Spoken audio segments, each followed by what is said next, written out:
Boat snack upgrade, bacon and eggs? Why didn't you bring the pig last time? Yeah, Moana, why didn't you bring the pig last time? Moana, what are you planning to do to that pig?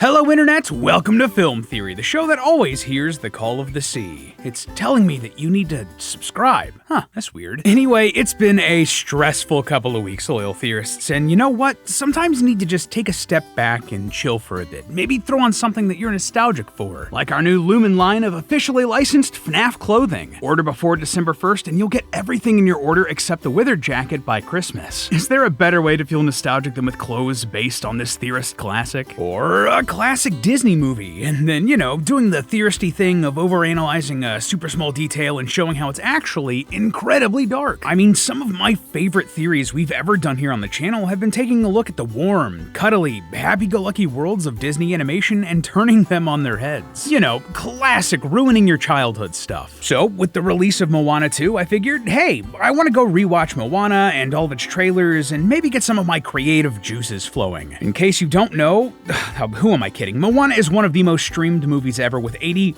billion minutes watched. You know what Moana is. Like, it was so popular that Disney decided to make a spin-off series for the movie on Disney Plus, before promptly deciding that they like money and instead turning it into a full-on sequel, Moana 2. This thing is gonna make bank, and I don't know about you, but I've seen the marketing and trailers for this movie everywhere. Enough times that, well, I noticed a recurring theme. You wanted to come this time. Why didn't you bring the pig last time? Yeah, they're making a point to really call out that Moana's pet pig, Pua, is coming along for the ride this go-around, and that's weird, isn't it? Well, there's actually a reason for that. See, a lot of the pre-release marketing for the original Moana had Pua everywhere. Trailers, posters, merch, you name it. But when the movie came out, Moana left to return the heart of Te Fiti, and Pua didn't tag along, with basically no explanation. This annoyed a lot of fans who were looking forward to the adorable pig pal. It felt like a big bait and switch, but Disney did have a good reason. According to the writer of Moana, they felt like Pua represented home in a way that would make the journey easier, and they wanted the adventure to be as challenging for Moana as possible. And you know what? That's entirely reasonable. That's a solid screenwriting reason for this choice, and I call shenanigans. That isn't the real reason they left the pig behind, and bringing him along in this new adventure is going to be a massive mistake for Moana. How? Why? Well, let me tell you, loyal theorists, the more I sailed across the internet to find answers, the more I realized that Moana's journey would not have been easier if she brought Pua with her. And when you find out the real reason that Moana didn't bring the pig,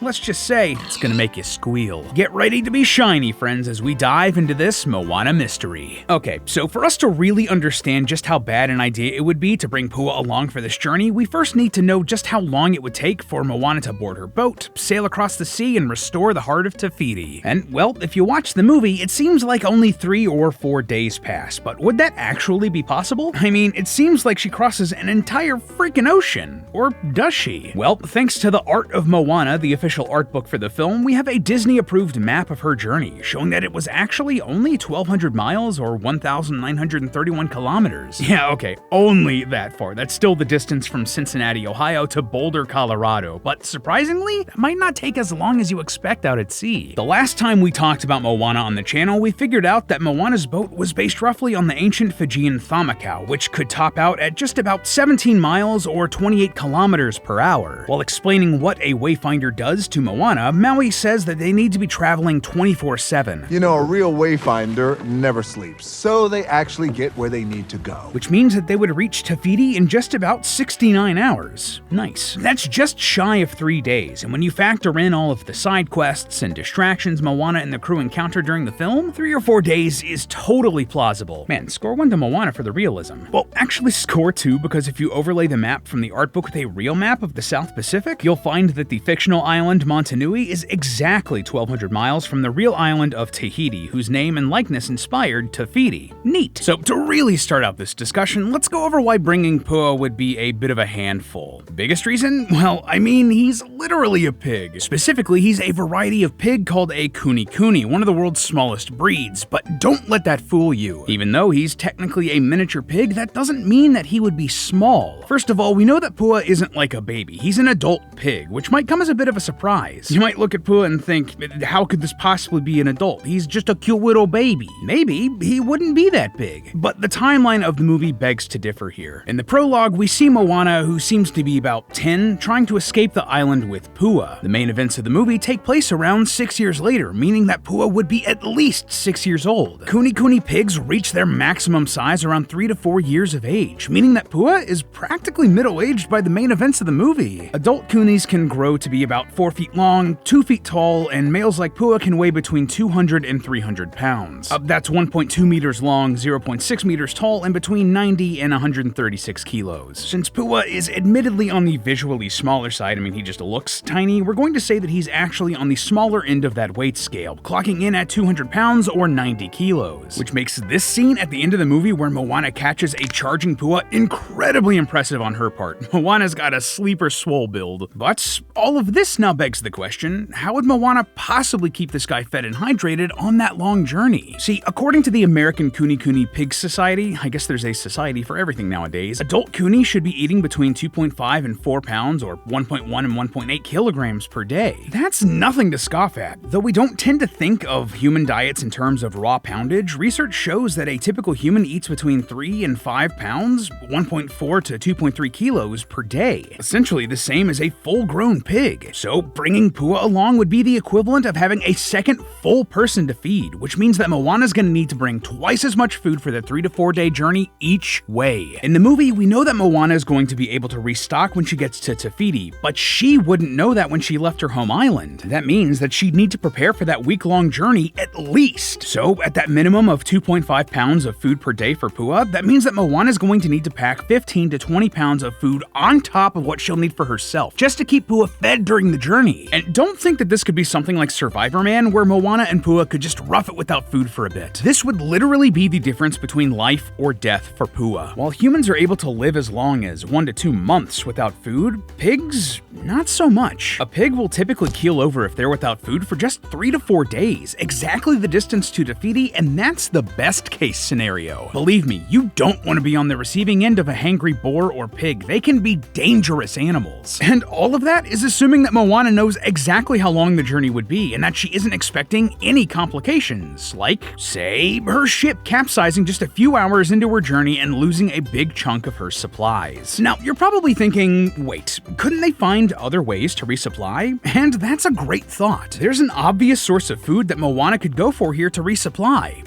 Fish. But to do that, she'll need to channel her ancestors and fish out on the open oceans, and that might be dangerous to rely on. On their long voyages across the ocean searching for new lands, the Polynesians would supplement their food supply with fish, but this could be hit or miss depending on where they sailed. Therefore, they never wanted to solely rely on catching fish to feed a boat full of, say, a person, a kuni, a chicken, and a demigod. And even if we think that, as a demigod, Maui doesn't need to eat, based on how he acts around Moana's animal friends, it's clear that he very much likes to eat and is going to want a piece of any catch. Sailing the high seas like Moana, Maui, and company can be dangerous, but not nearly as dangerous as having all of your personal information out there too. But thanks to the sponsor of today's video, Incogni, you don't need to worry about that. So I actually moved states earlier this year, and in the process of looking for new house supplies and furniture, I noticed that I was getting a ton of ads for these things from websites that I'd never visited, seen, or even heard of. That's super sus, and happens because, oftentimes, your data is being collected and sold by thousands of companies without your knowledge or consent. And it's not just what sort of plates or bowls you're looking to buy. These companies can have your full name, email, home address, phone, and social security number. Good news? You have the right to ask these companies to delete that information. Bad news? That could take you ages to do manually, months, or even years, when you have much better things to do like sailing the Pacific Ocean with The Rock. Luckily, that's where Incogni comes in. Incogni will reach out to these companies on your behalf and do all of the heavy lifting, getting your personal data off the market and dealing with any objections from these shady companies looking to make a buck off of your personal info. Incogni are long-running partners of the channel, and I actually personally use their service, so I can say from experience that the difference is night and day. At this point, checking back in with Incogni is like a little game for me, and I love seeing all of the numbers go up. For real, the last time we touched base a couple months ago, they'd completed 253 requests and saved me just about 190 hours. But now, that's jumped up to 329 completed requests, and over 246 hours of my time saved. That's over 10 days of my time that I got to do other things with, like researching Polynesian pigs. If you also want to keep your personal information private, you can get 60% off an annual plan by going to incogni.com/filmtheory and using code FILMTHEORY at checkout. Once again, that's incogni.com/FILMTHEORY, or just click the link in the description and use code FILMTHEORY at checkout to get 60% off an annual plan. Thanks again to Incogni for sponsoring this episode, and now let's dive back into the world of Moana. Now, all of this then begs another question. If Moana was able to catch enough fish to feed herself and the additional 2.5 pounds per day to keep Pua alive, would Pua even eat the fish? Thankfully, this isn't something she'd need to really worry about. Pigs will eat just about anything you put in front of their snouts. They're like freaking vacuum cleaners. But here's the catch. Though fish have roughly the right amount of protein recommended for a pig, I found several sources saying that fish in their bones might be dangerous to them. So it's not exactly the best food source for Pua. And even if Moana was able to catch enough fish to keep herself, Pua, and the rest of the gang alive, all of that catching, cooking, and taking care of Pua would take time away from wayfinding, which Maui points out is a full-time job. You know, a real wayfinder never sleeps. This just isn't going to be a reliable source of food for this situation in the long run. And you know what else the ocean can't really help you with? Fresh water. Obviously, I don't need to tell you that everyone, you, me, and yes, even pigs, need water to survive. But despite all of that water, there isn't a single drop of it you can drink in the entire ocean. In fact, the salt in ocean water would ironically dehydrate you faster, sending you to Davy Jones's locker much quicker than if you didn't drink anything at all. So what did the real-world Polynesians do in these situations? Well, when going on their long seafaring expeditions, Polynesian sailors had several methods of getting water. One was to just bring a large quantity of water from home, which Moana didn't seem to really think of ahead of time, so oof. Another was to drink the water naturally found in coconuts, but considering that Moana lost all of her supplies in the storm, that's also a non-starter. That means that the only realistic way that Moana is going to be getting fresh water for herself, Pua, and the rest of the gang is to collect rainwater, which was a strategy used by her ancestors. But at the same time, it also means intentionally riding into a rainstorm, avoiding capsizing, and then collecting the runoff from her sails. Already, that's a tall order, but it's gonna get worse. See, a typical woman needs about 5 cups or just over a liter of water per day to survive, but that's in a normal day in a moderate environment. Temperatures on the Pacific Ocean can range anywhere between 70 to 95 degrees Fahrenheit, 21 to 35 degrees Celsius, which is pretty hot, and the intense exercise from sailing and fishing would mean that Moana needs to drink more water. In these sorts of situations, people sometimes need to drink as much as 0.79 gallons or 3 liters of water per day. That means that over her 6 to 8 day journey to and from Te Fiti, Moana would need to collect somewhere between 5 to 7 gallons of water from the rain. That's between 20 and 26 liters of water just for her. It's way worse for Pua because some estimates show that pigs need up to 5 gallons or 20 liters of water per day, which means that Moana's gonna need to come up with another 30 to 40 more gallons. That's insane! So there wouldn't be enough food or water for Moana to take care of both herself and Pua. But even if we assume that somehow, magically, Pua doesn't need all of that food or water, it still doesn't matter because Moana is still going to have her hands full saving Pua from, well, everything else in the gosh dang movie. Early on in the film, when Moana first tries to take her boat out beyond the reef with Pua in tow, almost immediately a wave washes Pua out of the boat and we see that he isn't much of a swimmer. Moana ends up risking her own life to save him, and after this near-death experience, Pua freaks out at the mere sight of an oar. And that's without mentioning the other dangers that they're constantly running into with the storms, and the kakamora, and the lava monsters, and the singing crab, and you get the idea. Helping Pua survive each of these ordeals is going to take Moana's attention away from her mission, away from wayfinding, and give her less time to save her family from starving to death. I gotta say, from every angle, bringing Pua along was going to be an awful idea for Moana. It would have meant less food, less clean water, and a heck of a lot more work for her. But here's the thing. It's not like Moana knew that she was going to lose all of her supplies, that there were going to be massive storms, lava monsters, or a giant singing crab with an obsession with shiny things. So if she didn't know that,